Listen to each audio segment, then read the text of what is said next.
우리가 이 누가복음 이제 11장에 들어오면서 더러운 귀신에 대해서 예수님께서 경고하셨던 이야기를 이제 들었습니다.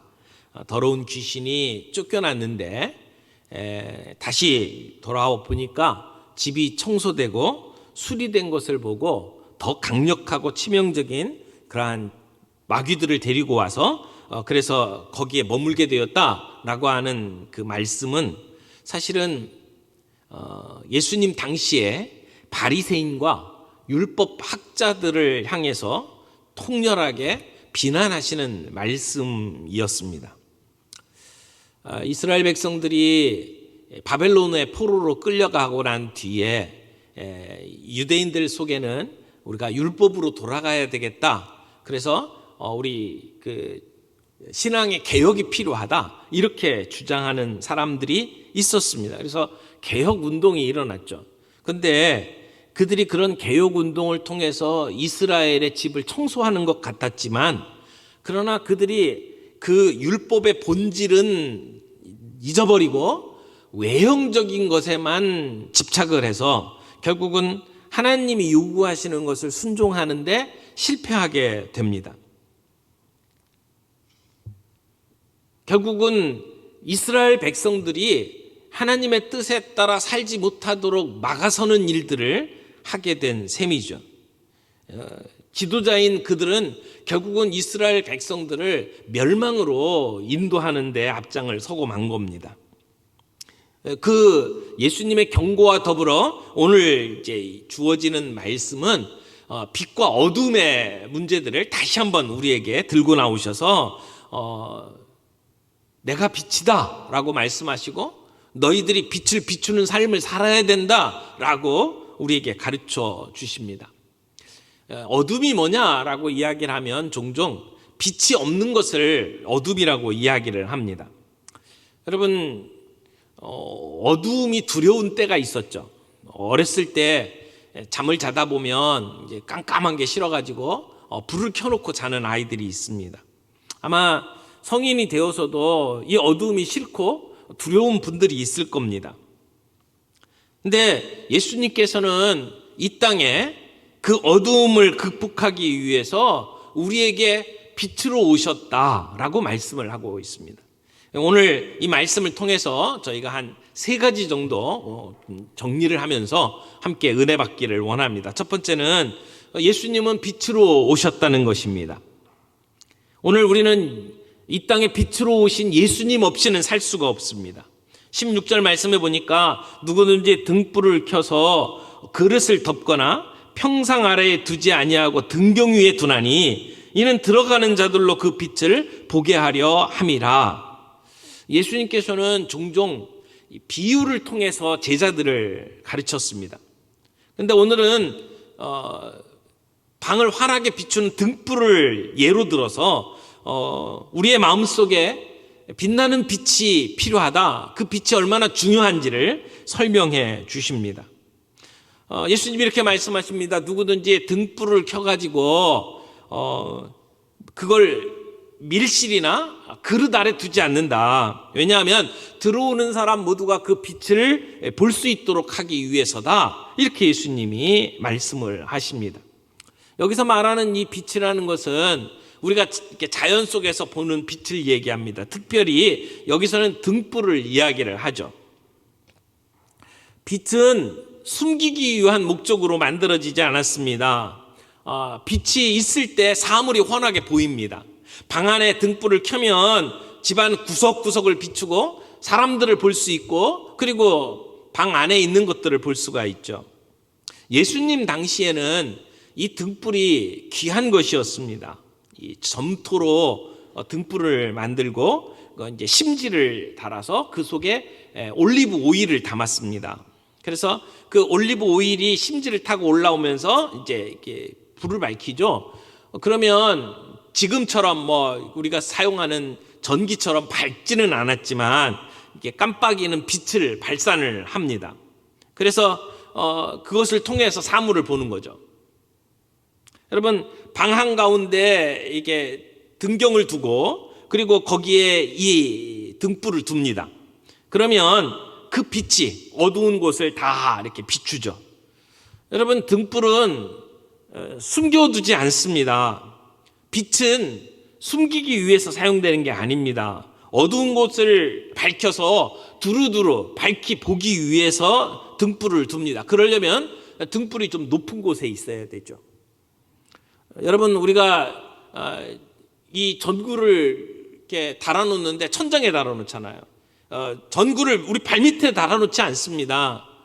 모든 것들이 다 함께 볼 수 있도록 천장에 다는 것처럼 등불은 높은 등경 위에 놓는 것이 당연한 것이다 라고 우리 예수님이 말씀을 합니다. 그런데 예수님은 이런 이야기를 하면서 예수님 자신이 이런 등불과 같은 역할을 한다라고 하는 것을 우리에게 가르쳐 줍니다. 예수님 자신이, 또는 예수님이 전하고 있는 메시지가 이 등불과 같은 것이라고 이야기를 하죠. 본문 말씀에 누구든지라고 하는 말로 시작을 합니다. 단순히 이 말을 듣고 있는 그 당시의 유대인들 뿐만 아니라 온 세상에 이 예수님의 사역이 전해질 것을 의미하는 말씀이라고 볼 수 있습니다. 그런데 예수님께서 이 땅에 등불로 오셨습니다. 하나님께서 예수님을 빛으로 이 땅에 보내셨습니다. 하나님은 그 빛을 감추지 않았습니다. 예수님을 통해서 그 빛이 세상에 비추도록 하셨습니다.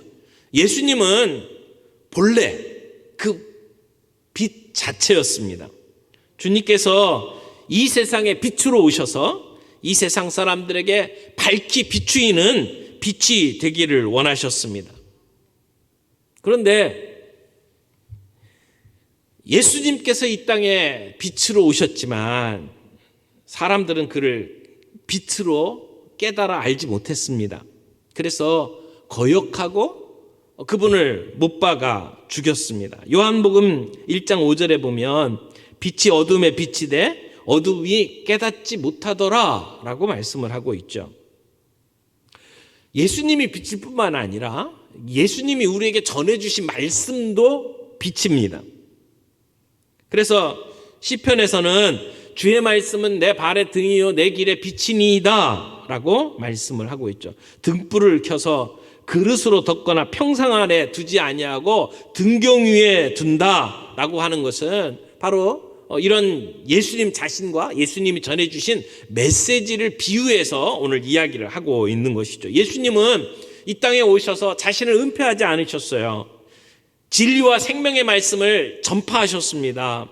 그리고 그런 하나님의 뜻에 따라가는 자신의 삶의 모습을 사람들에게 보여주셨어요. 그래서 예수님을 보고 진리를 깨닫고 예수님의 말씀을 듣고 진리를 깨닫도록 만들어 주신 거죠. 바닷가의 등대는 많은 사람들의 길잡이를 하죠. 뱃사람과 항해사들의 길잡이를 합니다. 근데 예수님께서 사셨던 모습, 예수님께서 전해주신 그 메시지는 마치 등대처럼 모든 사람들의 길잡이가 되십니다. 오늘 누가복음에서는 이렇게 등불을 많은 사람들이 볼 수 있는 위치에 두고 비추는 이유가 들어가는 자로 그 빛을 보게 하려 하심이라 라고 말씀을 하십니다. 그러니까 예수님의 메시아 되신 것, 예수님이 전해주시는 그 진리가 사람들에게 빠르게 전파되기를 원하시는 모습을 그렇게 표현을 한 거죠. 예수님은 빛으로 오셔서 숨기지 않았습니다. 그들의 모든 사람들에게 그 빛을 비추기를 원하셨습니다. 근데 마태복음에도 동일한 이제 말씀이 나왔잖아요. 마태복음 5장의 산상수훈에서도 이 빛에 관한 이야기를 하셔요. 그런데 이 누가복음에서는 좀 더 다른 각도에서 이야기를 하시는 것 같아요.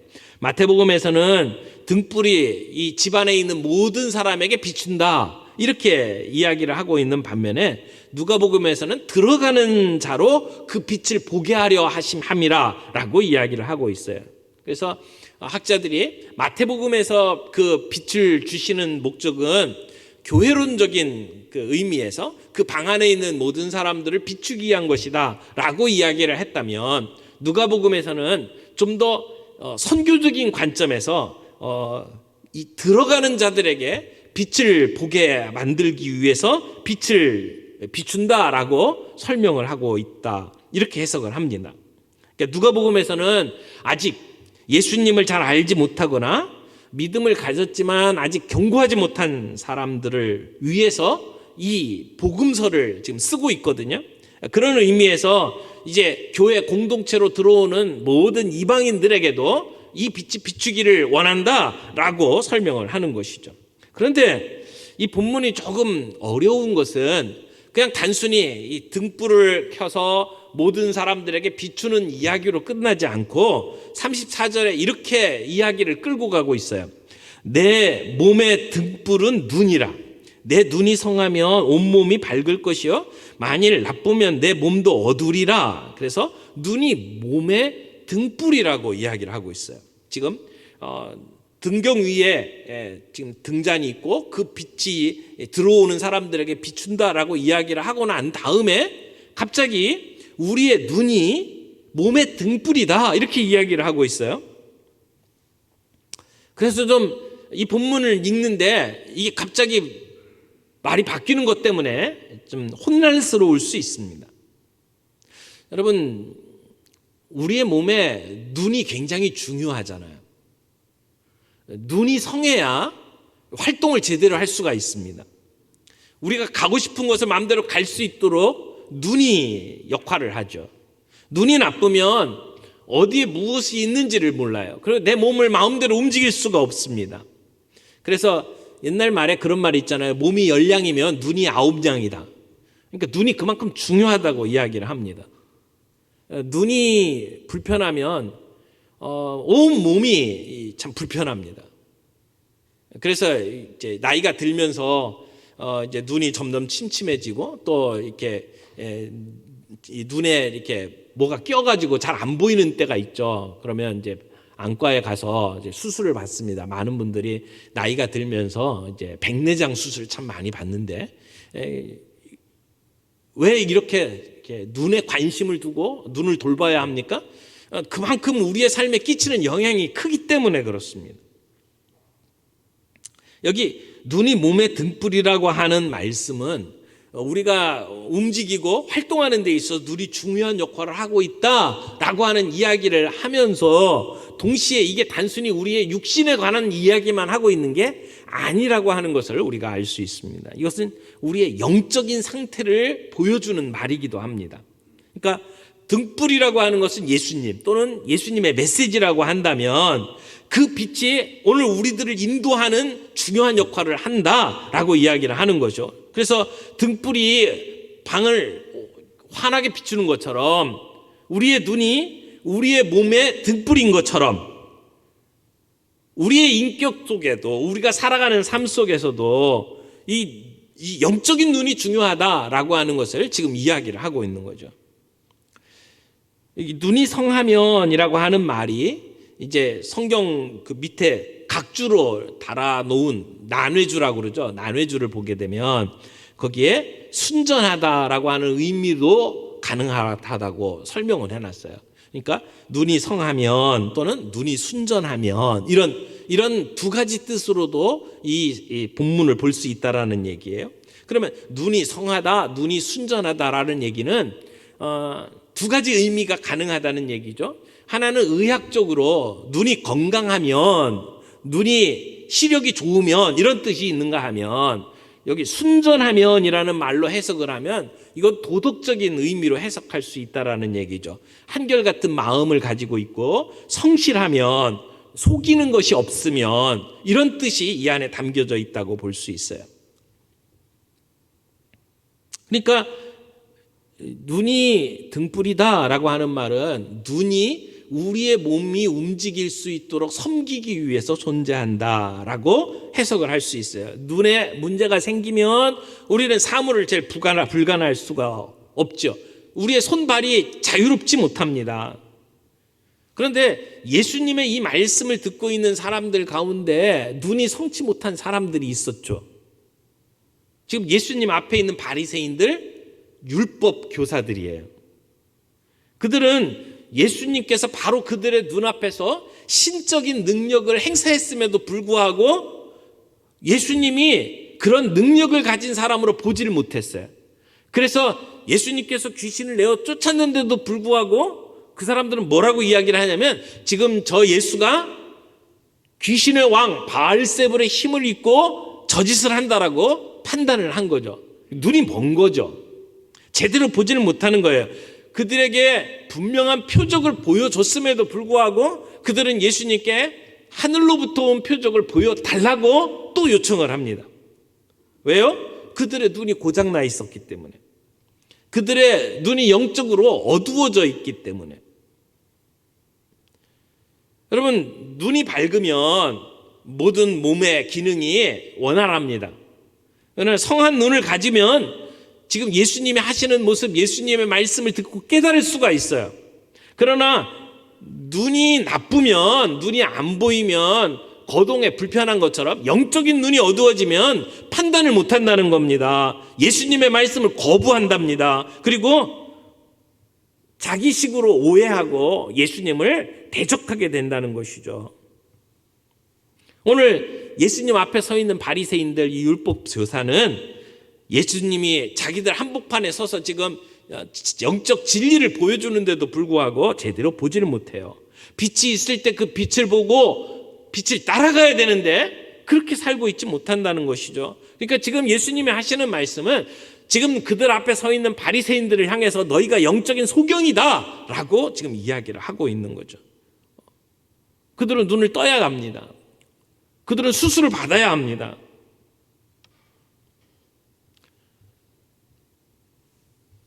예수님께서 부활하셨을 때에 예수님이 그냥 십자가에 못 박혀 돌아가신 것만 생각하고 슬픔에 젖어서 자기의 집으로 돌아가던 엠마오로 가던 두 제자. 근데 예수님이 중간에 그들과 함께 동행합니다. 근데 그들이 예수님인 줄 알아보질 못했습니다. 나중에 함께 식사하던 가운데 그들의 눈이 밝아져서 그제서야 예수님인 줄 알아보게 되었죠. 그러니까 그들의 어두웠던 눈이 밝아질 때에 예수님이 누군지를 알 수가 있었습니다. 그러나 예수님 앞에 있던 바리새인들은 눈이 밝아지지 않았습니다. 온전하지 않았습니다.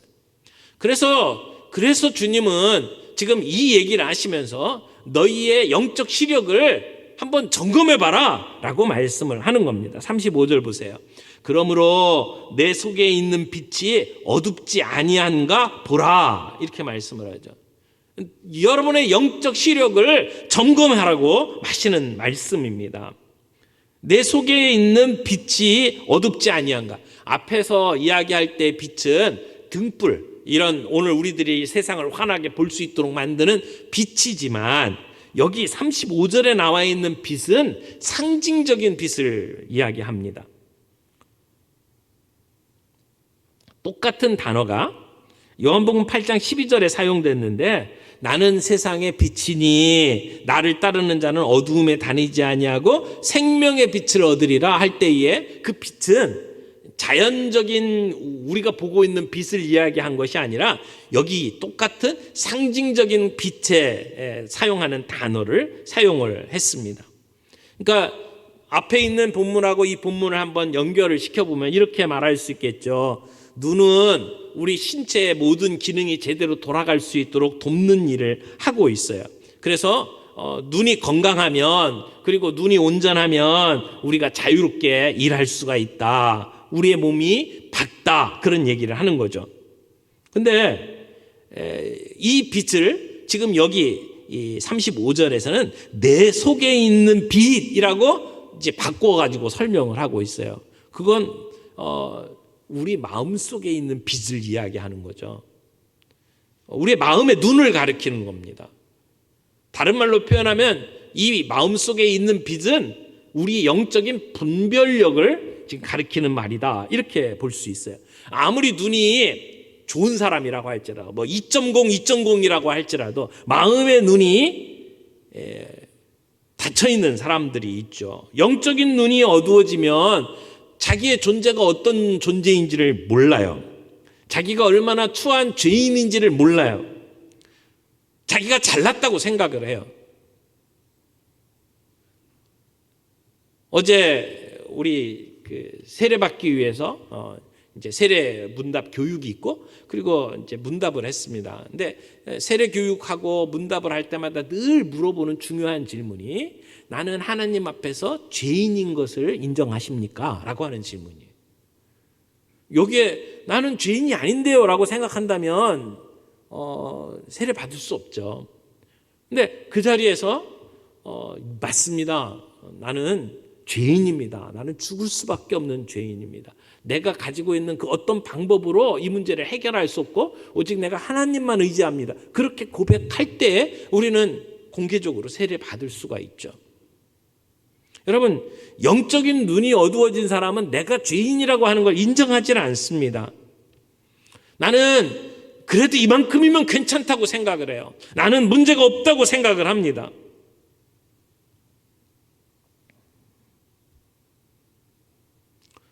오늘 주님은 내 속에 있는 빛이 어둡지 아니한가 점검하라고 말씀을 하는 겁니다. 그 말씀은 그 당시에 예수님의 이야기를 듣고 있던 바리새인들에게만 준 말씀이 아니고 오늘 이 세상을 살아가는 저와 여러분들에게 주시는 말씀이기도 합니다. 우리 자신을 점검해 봐야 합니다. 내 안에 영적인 빛은 오늘 어둡지 아니한지 살펴봐야 합니다. 여러분, 내 안에 빛이 어두운 것, 그 어떤 상태를 이야기할까요? 어둠이라고 하는 이미지는 사탄이 다스리는 영역을 얘기합니다. 거기는 죽음의 영역입니다.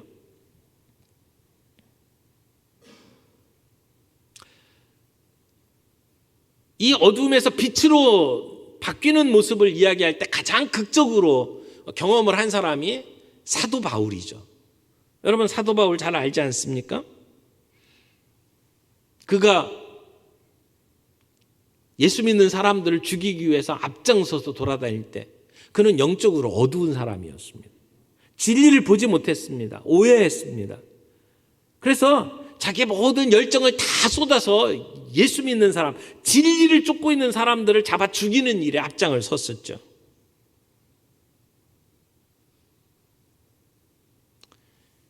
그래서 그의 눈이 뜨여졌을 때, 다메섹으로 가던 도중에 예수님을 만나고 그 빛을 봤을 때 그는 어둠에서 빛의 세계로 옮겨졌습니다. 사탄의 권세 아래 있다가 하나님의 권세 아래로 옮겨졌습니다. 그러니까 빛이신 예수님을 만나고 그의 내면에 빛으로 가득 찬 경험을 한 것이죠. 여러분, 겉으로는 얼마나 대단한 사람이었습니까? 사도 바울이 자기 자신을 소개할 때 이런 얘기를 하잖아요.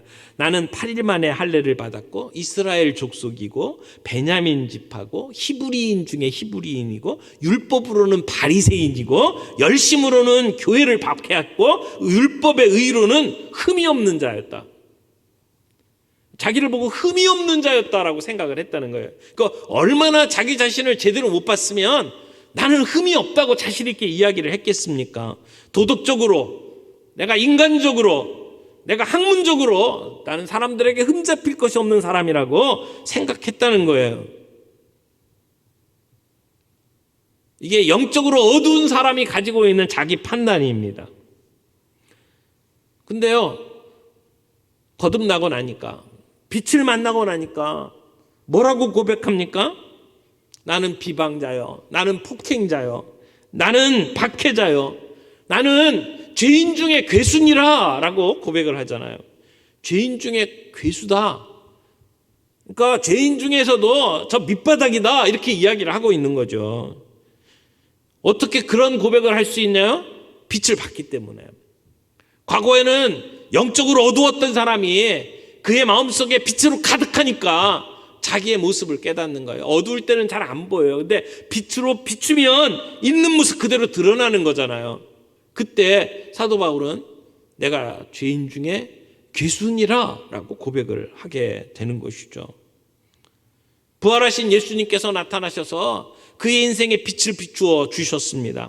그 빛이 얼마나 강력한지 그 자리에서 그의 눈이 멀었죠. 육신의 눈은 멀었지만 그의 영적인 눈은 떴습니다. 그래서 그 이전에 자기가 사랑했던 모든 것들을 배설물로 여겼다라고 이야기를 하는 거죠. 거꾸로 이야기하면 예수 그리스도를 아는 지식이 가장 고상하다는 것을 깨달은 거죠. 그 이전까지는 보지 못했던 그리스도 안에 감추어졌던 지혜와 지식의 보물이 어떤 것인지를 사도 바울은 볼 수 있었다는 것이죠. 여러분, 여러분의 마음속에 있는 빛은 어떻습니까? 밝게 빛나고 있습니까? 어둠 속에 있습니까? 요한계시록 3장에 보면 라오디게아 교회 성도들을 예수님께서 책망하시면서 이런 얘기를 했어요. 안약을 사서 눈에 발라 보게 하라. 그러니까 라오디게아 교회의 성도들의 문제는 뭐였어요? 세상 욕심에 눈이 멀어서 형식적인 신앙생활을 하고 있었던 사람들입니다.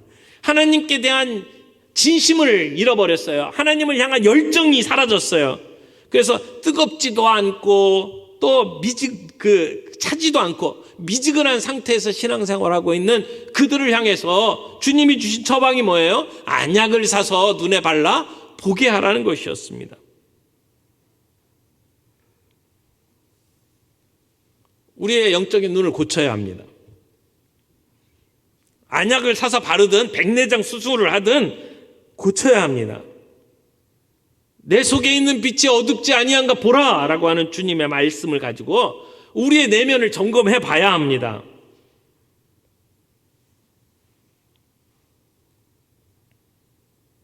이 어둡지 아니한가 보라 라고 하는 말씀은 명령이죠. 근데 그 명령 속에는 경고가 들어 있습니다.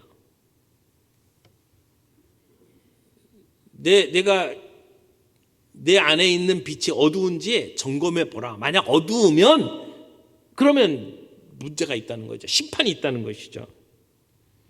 그러니까 여기는 그냥 단순히 점검해 보라고 권고하는 정도가 아닙니다. 심판에서 정죄받을 것이라고 암시하는 그러한 명령입니다. 그래서 주의를 기울여서 우리가 정말 영적인 어두움에 처해 있지 않은지 우리는 살펴봐야 합니다. 36절 말씀 보세요.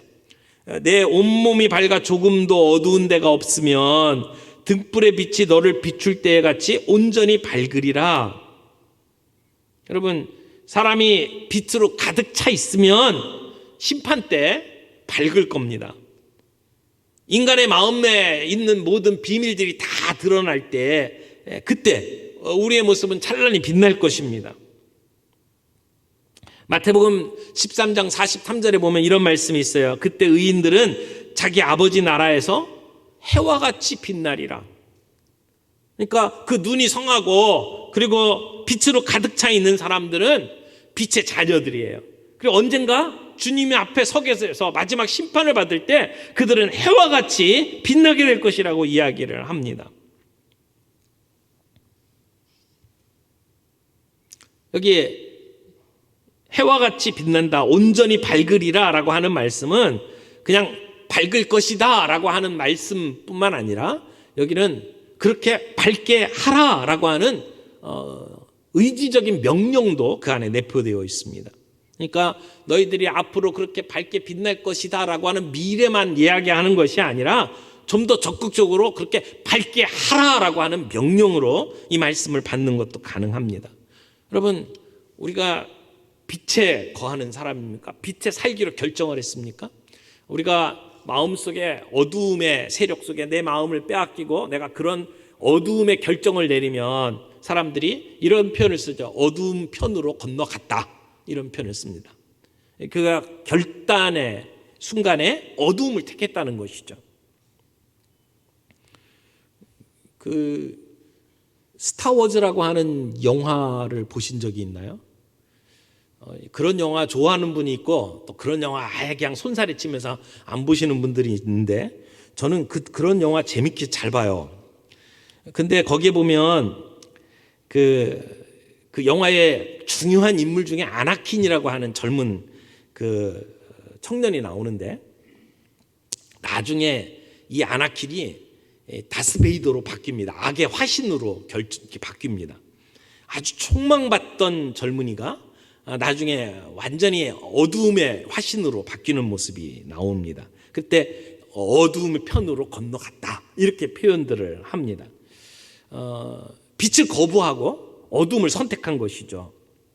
여러분, 오늘 우리들이 살아가는 삶의 순간마다 어두움과 빛의 세력이 부딪힙니다. 그때 우리가 어두운 편에 서지 아니하고 진리의 편에 선택을 하고 있는지 우리가 살펴봐야 할 겁니다. 어떻게 하면 우리의 삶 속에 그 빛으로 밝게 할 수 있을까요? 어두움을 몰아낼 수 있는 유일한 대안은 빛으로 비추는 겁니다. 어두움을 물리치는 방법은 빛을 대하면 됩니다. 그래서 내 몸이 밝아라고 하는 얘기는 우리가 예수 그리스도를 진정한 빛으로 받아들여서 그 빛 안에 살아가게 되면, 그러면 조금 더 어두운 데가 없다. 그러면 우리 안에 예수님과 더불어 살아가는 삶 속에 빛이 비추고 어두움을 몰아낸다는 이야기죠. 그래서 우리는 우리의 몸을, 우리의 인생을 빛으로 밝게 만들 수가 있습니다. 그래서 우리는 빛의 아들들이다 이렇게 이야기를 하죠. 우리는 세상의 빛으로 부름을 받았습니다. 여러분, 우리가 세상의 빛이다라고 하는 얘기는 우리의 정체성을 이야기하는 것이고 우리의 사명을 이야기하는 것입니다. 우리가 빛 자체는 아니에요. 내가 스스로 빛을 이렇게 만들어내는 발광체는 아닙니다. 그러나 빛이신 예수님과 함께하면 우리를 통해서 그 빛이 반사되죠.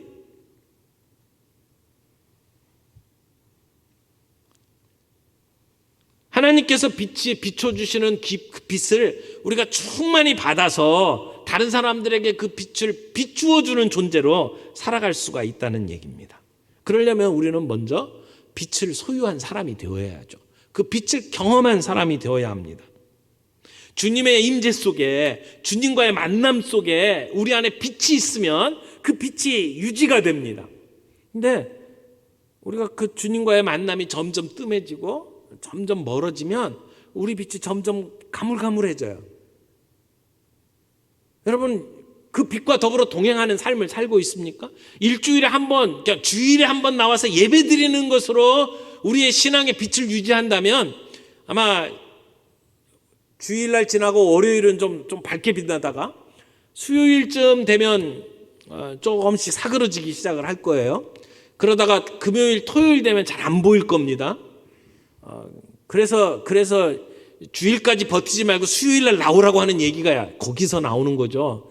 3일 예배, 1, 2, 3, 3일 예배라고 표현을 하는데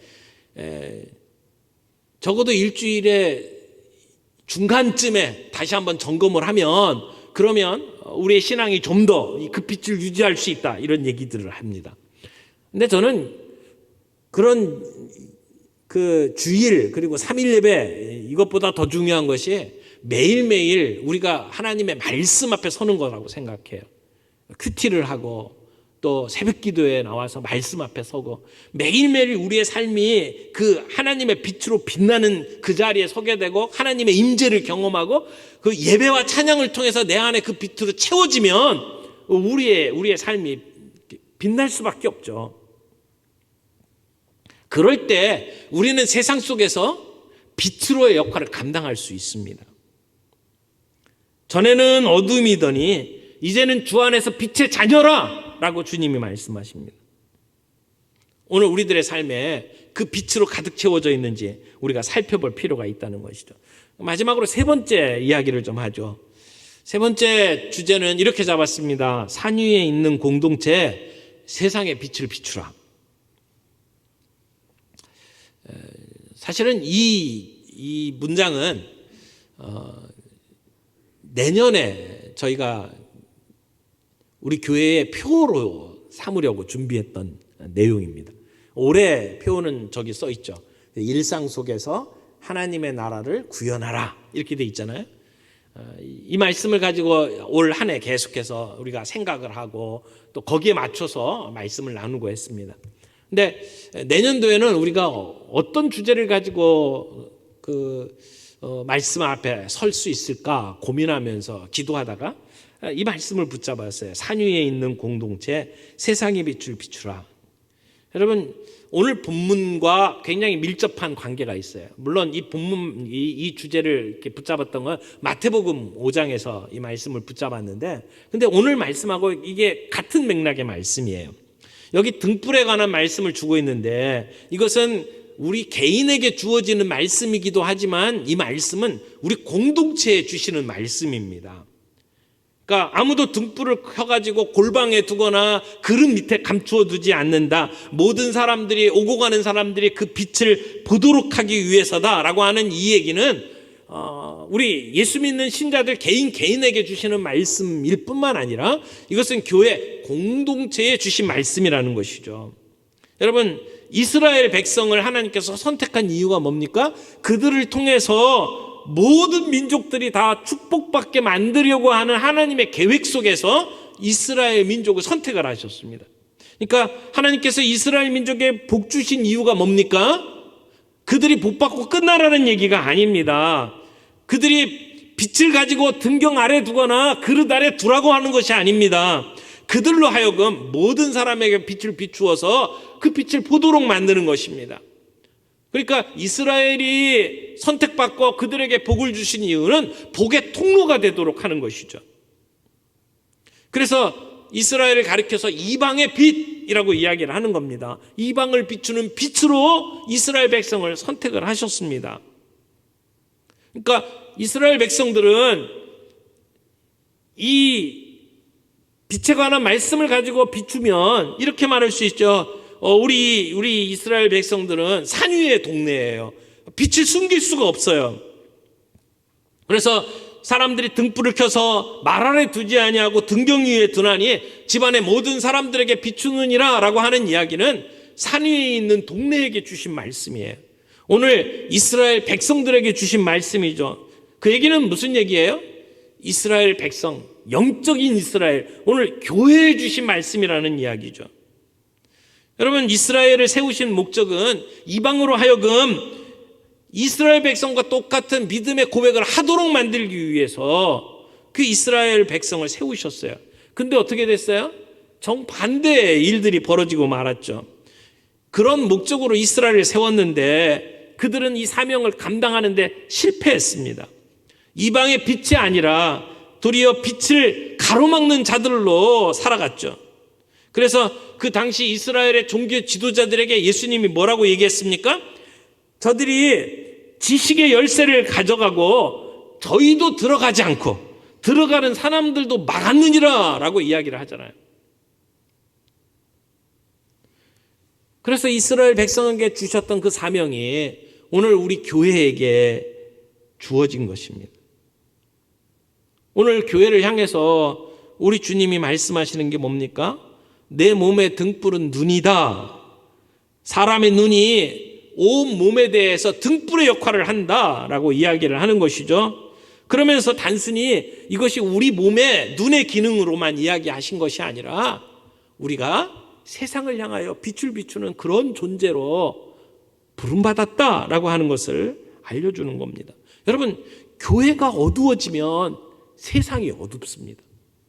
교회가 자기 기능을 발휘하고 제 역할을 감당할 때 세상이 밝아집니다. 그래서 너희는 세상의 빛이다. 너희는 온 몸의 눈이다. 라고 주님이 말씀을 하는 겁니다. 우리 안에 이 빛이 있는가 점검하라는 것입니다. 우리가 제대로 된 우리의 사명을 감당하면 이 세상이 어둡지 않을 거라는 것입니다. 여러분, 세상이 볼 수 있도록 우리의 빛을 밝게 해야 합니다.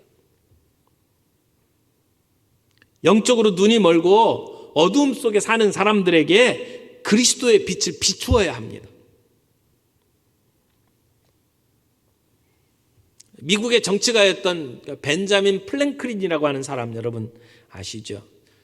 필라델피아에 살았는데 이 사람이 자기 필라델피아 시민들에게 선한 일을 하고 싶었습니다. 그래서 아름답고 좋은 그 등불을 준비해서 자기 그 집 밖에다가 선반을 만들고 그리고는 그 등불을 선반 위에다 올려놨습니다. 그러니까 사람들이 이상하게 생각을 했어요. 아니, 등불은 자기 집 안에 두어야 되는데 근데 이 사람은 왜 등불을 집 바깥에 둘까?